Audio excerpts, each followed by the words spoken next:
समर्जितेन सत्संगमं स लभते पुरुषो यदा वै अज्ञान हेतु कृतमोहमदान्धकार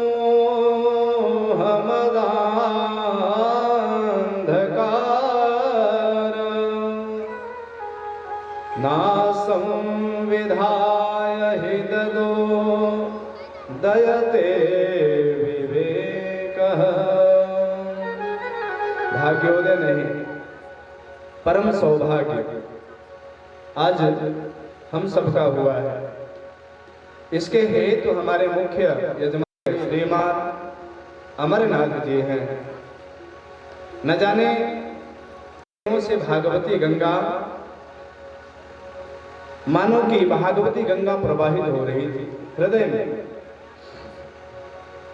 और अपने परिजनों के साथ में, अपने परिकर के साथ में, अपने परिवारजनों के साथ में हमारे मुख्य यजमान जी जिनका नाम अमरनाथ जी है।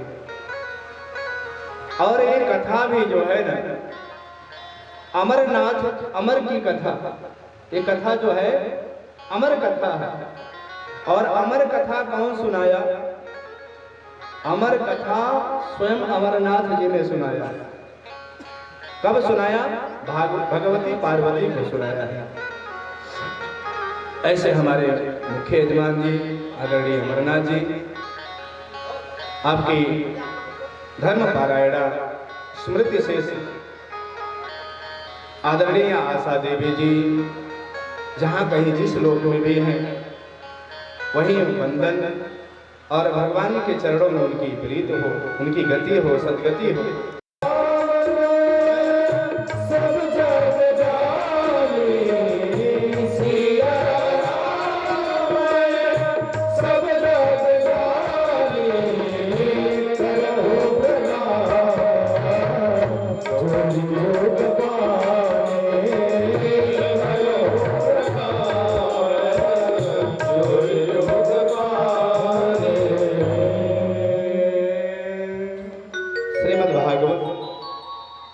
भागवत महापुराण के जो आचार्य प्रवर है हमारे, गलितम फलम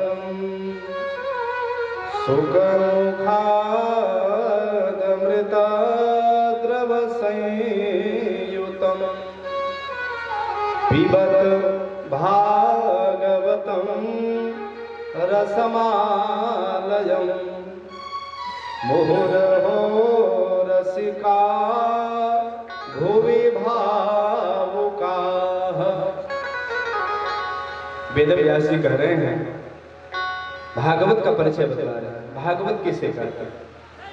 एक बात आप लोग जान लीजिए, कहीं पे जाएं तो जब तक उसका परिचय नहीं प्राप्त हो, पतरोर गलितम फलम, निगम, निगम माने वेद,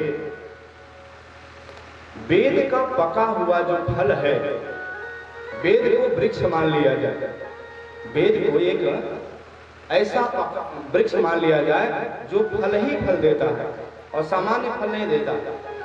उस फल में न गुठली है न छिलका है, उसमें कोई कठोरता नहीं है, वो गलितम है, उसमें रस ही रस भरा हुआ है। और कैसा फल है वो? कौन सा फल है कि निगम कल्पतरोर गलितम फलम। फल तो है, लेकिन फल में, किसी भी फल में यदि सुग्गा तोता उसमें अपना मुंह लगा दे, अपना मुख लगा दे, चोंच लगा दे, तो फल की मधुरता अधिक हो जाया करती है, उसमें मिठास ज्यादा हो जाया करती है। तो इसमें सुखदेव रूपी तोते ने अपना मुख लगाया है, इसलिए मधुर ही नहीं अति मधुर हो गया। सुख मुखादमृता द्रव संयुतम। इसलिए हे भावुक जनों, हे रसिक जनों, हे प्रेमी जनों, इस भागवत को पीवो, भागवत को पीवो। कैसे पिए महाराज? तो जानते हैं, कह रहे हैं आगे की कथा में आएगा कि भगवान की कथा है अमृत, और अमृत ये जो मुख से नहीं पिया जाएगा, इस कानों से पिया जाएगा। कि तव कथामृतम तप्त जीवनम कविभिरीडितं कल्मषापहम्। होगा क्या? कानों से जब पिएंगे तो क्या होगा? कि श्रवण मंगलम श्रीमदाततं भुवि गृह्णन्ति ते भूरिदा जना। एक बात कहें, सुखदेव भगवान कह रहे हैं कि जो सुनता है ना उसका मंगल हो जाता है, मंगल ही मंगल होता है। क्यों? क्योंकि भगवान की कथा अमृत है। यदि अर्थ नहीं समझ में आ रहा है तो उसे घबराने की जरूरत नहीं। अर्थ नहीं समझ में आ रहा है कोई बात नहीं, लेकिन फिर भी सुनो, सुनोगे तो आपका मंगल होगा। क्यों? क्योंकि भगवान का परिचय जब कहा जा रहा है ना, तो भगवान के विषय में सबसे पहले पद्म महापुराण से भागवत के विषय में 6 अध्याय में गान किया गया, कथा गाई गई। ध्यान से सुनेंगे। भागवत ऐसा ग्रंथ है जिसमें 335 अध्याय है, 335, 18,000 श्लोक और 12 स्कंध में यह कथा गाई गई है। 17 पुराणों के रचने के बाद वेद व्यास जी के मन में बड़ा असंतोष था। नारद जी ने उन्हें जाकर के सचेत किया। नारद जी ने अपना पूर्व वृत्तांत बतलाते हुए उन्हें सचेत कराया है, और जब उन्हें बोध कराया कि आपने सबका गुणानुवाद किया, लेकिन जो परब्रह्म परमात्मा है, भगवान है, उनका गुणानुवाद आपने नहीं किया। जब तक भगवान की कथा आप नहीं गान करेंगे तब तक आपके मन में संतोष नहीं होगा, मन को संतोष नहीं मिलेगा। तब उन्होंने 18वां पुराण भागवत को रचना किया, भागवत की रचना। इस तरह से कथा आती है तो सर्वप्रथम भगवान का वंदन किया गया, भगवान को नमन किया गया। भगवान कौन है इस विषय में बतलाया गया कि सच्चिदानंद रूपाय विश्वोत्पत्त्यादि हेतवे तापत्रय विनाशाय श्री कृष्णाय वयं नमः। अब ध्यान से सुनिए आप, भगवान किसे कहा जाता है इसके विषय में बता रहे हैं। भगवान का नाम है सच्चिदानंद। सच्चिदानंद में 3 शब्द हैं, सत, चित, आनंद। सत माने क्या होता है? जो दिखलाई दे रहा है ये सत्य नहीं है, जो दिख रहा है ये सत्य नहीं है, क्योंकि कभी नहीं था, आज है, कल नहीं रहेगा, इसलिए ये सत्य नहीं हो सकता। ये तो माया ने ऐसा अपना आवरण फैलाया है, आडंबर फैलाया है। माया के बस में हम लोग वही देख रहे हैं जो माया हमको दिखला रही है, माया दिखाना चाहती है। क्योंकि जीव है ना, हम लोग माया के बस में है, ईश्वर माया के बस में नहीं है। माया के बस में जानते हैं कौन? जो जगत में रह करके माया के अधीनस्थ रहे उसे जीवात्मा कहा जाता है। जो माया के बस में रहे उसे जीवात्मा कहा जाता है। जो संसार में रहे लेकिन माया के बस में न रहे उसे महात्मा कहा जाता है। जो माया को अपने बस में रखे उसे परमात्मा कहा जाता है। जीवात्मा, महात्मा और परमात्मा। हम लोग माया के बस में हैं। गोस्वामी जी को कहना पड़ा, अपने मन से नहीं कह रहे, गोस्वामी जी के भाव में सुनिए कि मैं हरु मोर तोर ते माया,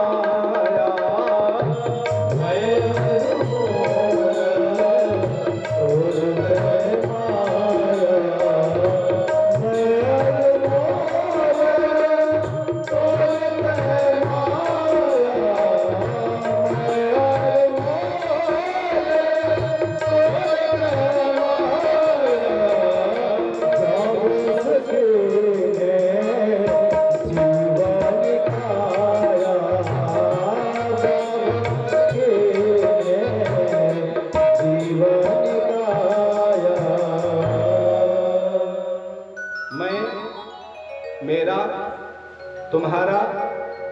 हमारा।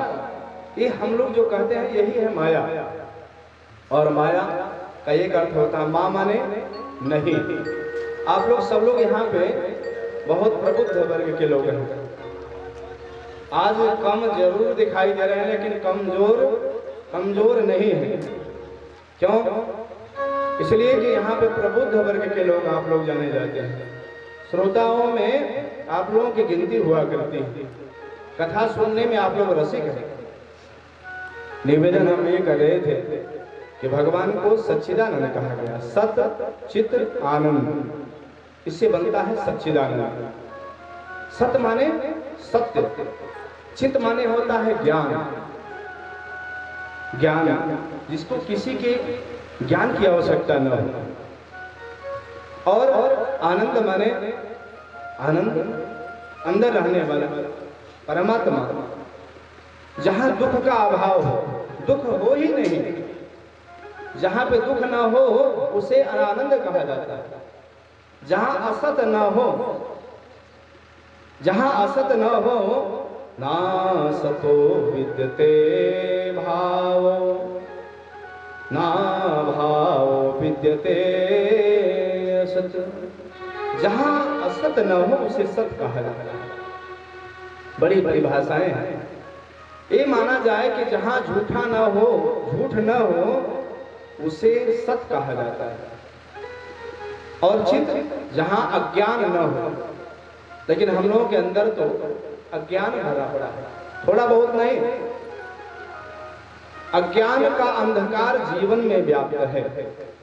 अंधकार परमात्मा को कहा गया सच्चिदानंद, कि सच्चिदानंद रूपाय। हे प्रभु, आपका जो स्वरूप है वो सच्चिदानंद स्वरूप है। इसी को जो भगवान शंकर ने कहा, सती को आश्चर्य हुआ। भगवान विश्वनाथ हैं, विश्वास स्वरूप हैं, और अपनी प्रिया भार्या को समझा रहे हैं कि देवी, जिसकी कथा हम लोग सुन करके आ रहे हैं ना, ये वही परमात्मा है, वही भगवान है। आप इनके ऊपर विश्वास करो, यही भगवान है। सती जी ने कहा, इनको भगवान कह रहे हैं। भगवान की परिभाषा होती है कि ऐश्वर्यस्य समग्रस्य वीर्यस्य यशसः श्रियः ज्ञान वैराग्ययोस्सैव षडाम्भग इति ऋणाः। ये भगवान की 6 परिभाषाएं। जिनके अंदर 6 गुण हो, जिनके अंदर 6 गुण हो, उनको भगवान कहा जाता है। ध्यान से सुनिए अब, प्रेम सुने भक्तवत्सल भगवान के जय हो। लेकिन हम लोगों के अंदर, किसी के अंदर 1 गुण होता है, किसी के अंदर 2 गुण होते हैं, किसी के अंदर 3 गुण हो सकते हैं, लेकिन 6 गुण हम लोगों के अंदर नहीं होते हैं। 6 गुण कौन है? ऐश्वर्यस्य समग्रस्य वीर्यस्य यशसः श्रियः ज्ञान वैराग्ययोस्सैव षडाम्भग इति ऋणाः। प्रेम सुने भक्तवत्सल भगवान के जय। सती जी ने कहा, जिनके अंदर भीतर ज्ञान भरा पड़ा हो, ये तो अज्ञानी समझ में आते हैं, अपनी पत्नी को खोज रहे हैं, पशु से, पक्षियों से, पेड़ों से, वृक्षों से, लता पत्रों से पूछ रहे हैं अपनी पत्नी का पता। और भगवान तो रोता नहीं है, ये तो रो रहे हैं अपनी पत्नी के विरह में। ये भगवान कैसे हो सकते? भगवान को हंसी। भोलेनाथ ने कहा, वाह प्रभु, धन्य है आप, आपकी लीला गजब की लीला है। सोई जानाई जे हो दे जनाए, सोई जाना हो दे जनाए, सोई जाना हो दे जनाए, सोई जाना हो दे जनाए, जानत तुम्हारी हो जाए।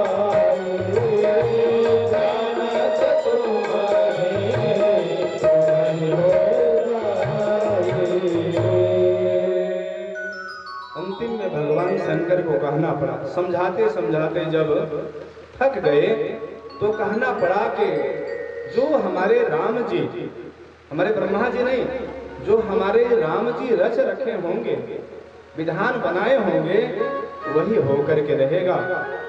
इनसे विवाद करने से कोई लाभ नहीं। जबकि भगवान के विषय में विस्तार पूर्वक उन्होंने समझाया। सती, आज हम आप लोगों से निवेदन कर रहे हैं कि भगवान की परिभाषा समझिए। सत जो हो, जो चित हो, जो ज्ञान हो, जो आनंद स्वरूप है, उसे परमात्मा कहा जाता है, भगवान कहा जाता है। सत घन, थोड़ा बहुत नहीं, ऐसा नहीं कि थोड़ा सा हो, सत घन, चित घन, आनंद घन।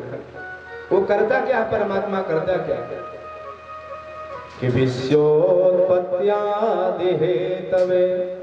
हम लोग 1-2 की उत्पत्ति कर सकते हैं, 10-20 की उत्पत्ति कर सकते हैं, लेकिन वो विश्व की उत्पत्ति करता है और विश्व का पालन करता है और विश्व को समेट लेता है। विश्वोत्पत्त्यादि हेतवे। और जीवों के लिए क्या करते हैं कि तापत्रय विनाशाय, 3 तापों को हरण करते हैं। 3 ताप कौन है कि दैहिक, दैविक, भौतिक तापा। दैहिक, दैविक, भौतिक तापा। दैहिक, दैविक, भौतिक तापा। दैहिक, दैविक, भौतिक तापा। राम राज्य नहीं जापा।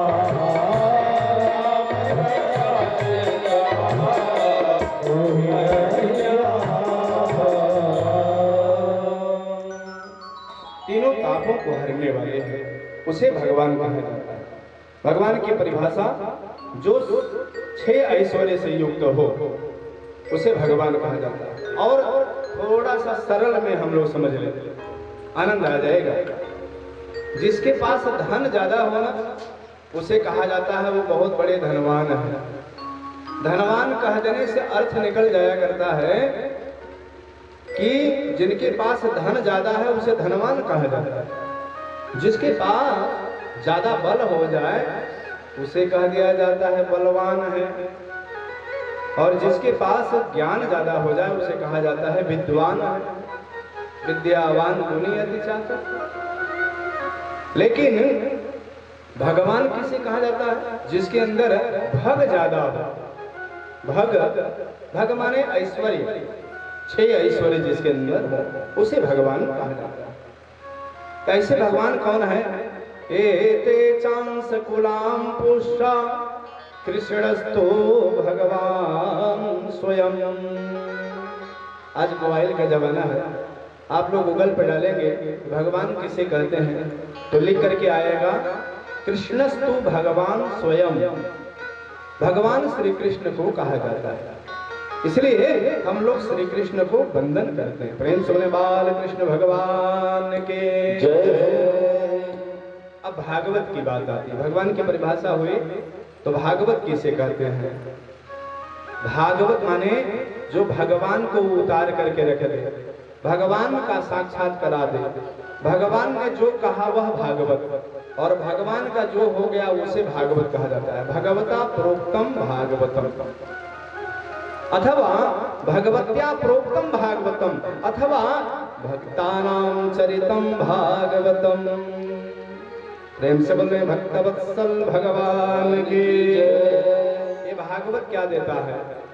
इदं भागवतं नाम पुराणं ब्रह्म संहितं भक्ति ज्ञान विरागाणां स्थापनाय प्रकाशितं। भागवत माने भागवत, भा शब्दों मानो भक्ति को जो प्रदान कर दे, जो ज्ञान को प्रदान कर दिया, अज्ञान को दूर करा दिया। और वह माने वह चतुष्टयी का यहाँ पर अर्थ लिया गया है। हर कोई को चाहिए कि धर्म, अर्थ, काम और मोक्ष ये चार पुरुषार्थ हैं। चारों पुरुषार्थ को जो प्रदान करा दे और अंत में उस तत्व को तो माने तत्वम से परमात्मा की जो प्राप्ति करा दे, उस साधन का नाम है भागवत। प्रेम से बोले भागवत भगवान के जय। ये भागवत कब से प्रारंभ हुआ? ध्यान दीजिए आप। भागवत पूछा जाए, भागवत 7 दिन की भागवत कब से प्रारंभ हुई है, तो आप लोग ध्यान दीजिएगा। आगे से कहेंगे जब कलयुग आ गया था, और कलयुग 1-2 वर्ष नहीं, कलयुग को आए 30 वर्ष हुआ, तो पहली बार 7 दिन की कथा नारद जी को सनक, सनंदन, सनातन, सनत कुमारों ने सुनाया। कहाँ सुनाया?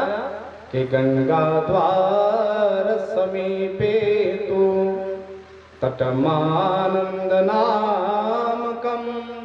गंगा द्वार माने हरिद्वार, जो हरि का द्वार है। हमारे क्षेत्र में तो शिव द्वार है। जो हरिद्वार, हरिद्वार वो हर का भी द्वार है और हरि का भी द्वार है। ऐसे हरिद्वार की पावन भूमि में सनकादिकों ने नारद जी को सुनाया। कब सुनाया महाराज? तो कह रहे हैं कि कार्तिक के महीने में शुक्ल पक्ष नवमी तिथि को सबसे पहले सुनाया, और जब उससे 30 वर्ष बीता तो सुखदेव जी ने राजा परीक्षित को यही भागवत यानी कलयुग के 60 वर्ष बीतने के बाद इसी कथा को 7 दिन में धुंधकारी के उद्धार के लिए गोकर्ण जी ने कथा सुनाया। कलयुग जब 200 वर्ष बीत गया था तब सुनाया। यहाँ पे नैमिषारण्य के पावन भूमि में, नैमिषारण्य में सारी कथाएं चल रही हैं। ध्यान देंगे, नैमिषारण्य किसे कहा जाता है? अभी सबका परिचय हो रहा है, अभी तो सबका परिचय चल रहा है। नैमिषारण्य माने यहाँ ब्रह्मा जी का मन जाकर के रुक जाए, या हमारा आपका मन जाकर के रुक जाए, उसे नैमिषारण्य कहा जाता है। और यहाँ पे 88,000 ऋषि लोग इकट्ठे हुए। सबसे बड़े हैं ऋषियों में, वयोवृद्ध हैं, कोई हजार वर्ष वाले हैं, लेकिन उन लोगों ने 16 वर्ष की अवस्था वाले सूत जी को व्यास गद्दी पे बैठाया और व्यास के रूप में उनको वंदन किया विष्णु स्वरूप मान करके, और अपने को अज्ञानी समझते हुए। देखिए कथा में तभी आनंद आता है जब कथा हमारे अंदर उतर जाए। सूत जी से प्रश्न करते हैं सौनकादिक लोग, अज्ञान ध्वांत विध्वंस कोटि सूर्य समप्रभा सूताख्याहि कथा सारम मम कर्ण रसायनम। अब यहां से कथा प्रारंभ होती है। सूत जी से सौनकादिकों ने कहा कि महाराज आप वह कथा सुनाइए। कौन सी कथा? हम लोगों को कथा नहीं सुनना है, समस्त शास्त्रों का, समस्त पुराणों का सार तत्व सुनना है। कथा सारम, और ऐसे वैसे नहीं कह रहे हैं कि मम कर्ण रसायन, हमारे कानों को जो रसायन का काम करे। रसायन एक बूटी होती है ना, तो ऐसे कथा सुनाइए। क्यों? कि कृष्ण प्राप्ति करम, हमारी इच्छा है कि कृष्ण की प्राप्ति यानी भगवान की प्राप्ति हो जाए। ऐसा कौन सा साधन है जिसके सुनने से, करने से भगवान की प्राप्ति हो जाती है? प्रेम से बोले भक्तवत्सल भगवान के जय। तब जो है सूत जी प्रसन्न होकर के उन्होंने कहा, जो हमने अपने गुरुदेव सुखदेव जी से जो कथा सुना है वही कथा आप लोगों को सुनाने जा रहा हूं। जानते हैं, एक बार की बात है, कलिकाल का समय आया था और धर्मराज युधिष्ठिर अपने भाइयों के समेत में स्वर्गारोहण कर लिए थे। अर्जुन के पौत्र परीक्षित चक्रवर्ती राजा बने, लेकिन एक असली महात्मा को नकली समझ लिए नकली महात्मा को असली समझ लिया जाए तो भी गड़बड़ है, असली महात्मा को नकली समझ लिया जाए तो भी दिक्कत ही दिक्कत है। परीक्षित जी असली महात्मा को नकली समझ लिए और परिणाम से उनको श्राप हो गया, श्राप लगा। उन्हीं के बेटे ने, श्रृंगी ऋषि ने श्राप दिया। जीवन के 7 दिन बचे थे परीक्षित के जीवन में केवल 7 दिन बचे थे। 7वां दिन के अलावा 8वां दिन होता ही नहीं।